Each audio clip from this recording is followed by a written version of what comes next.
আবহাওয়া অনুকূল থাকায় এবার দিনাজপুরের লিচু বাগান জুড়ে উৎসবের আমেজ চলছে। সবুজ পাতার আড়ালে থোকায় থোকায় ঝুলছে মুকুল। চায়না থ্রি, মাদ্রাজি, বোম্বাই ও কাঁঠালি সহ বিভিন্ন জাতের লিচুর আবাদ এবার বেড়েছে। দিনাজপুরের লিচু বাগান জুড়ে এখন উৎসবের আমেজ।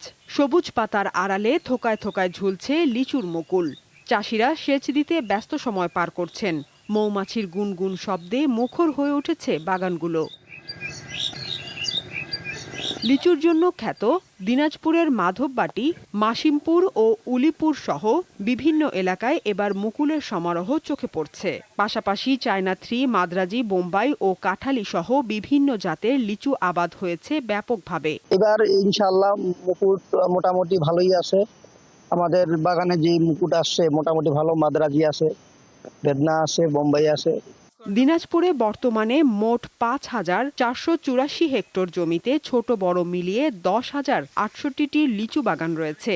এর মধ্যে ৩,২২৫ হেক্টরে বোম্বাই, ১,৯৯০ হেক্টরে মাদ্রাজি, ৭০৯ হেক্টরে চায়না থ্রি, ৩০৮ হেক্টরে বেদেনা, ১২৮ হেক্টরে চায়না দুই, ২৪.৫ হেক্টরে কাঁঠালি এবং ০.২৬ হেক্টরে মুজাফফরি জাতের লিচু আবাদ করা হয়েছে।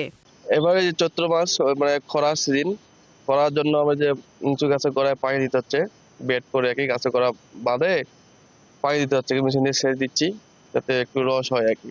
গত বছরের তুলনায় এবার মুকুল প্রায় দ্বিগুণ বলে জানিয়েছেন চাষিরা। কৃষি কর্মকর্তার পরামর্শ মেনে পানি ও জৈব সার ব্যবস্থাপনায় বেশি গুরুত্ব দিচ্ছেন তারা। লিচু যখন ফুল ফুটে যাবে, ফুল ফোটার পরেও একটি ছত্রাকনাশক এবং একটি কীটনাশক যাতে স্প্রে করে এই পরামর্শটি আমরা প্রদান করছি।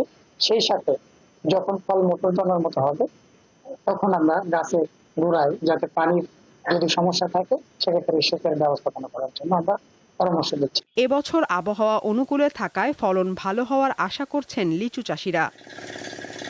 সাদিয়া চৌধুরী, দীপ্ত, বার্তাকক্ষ।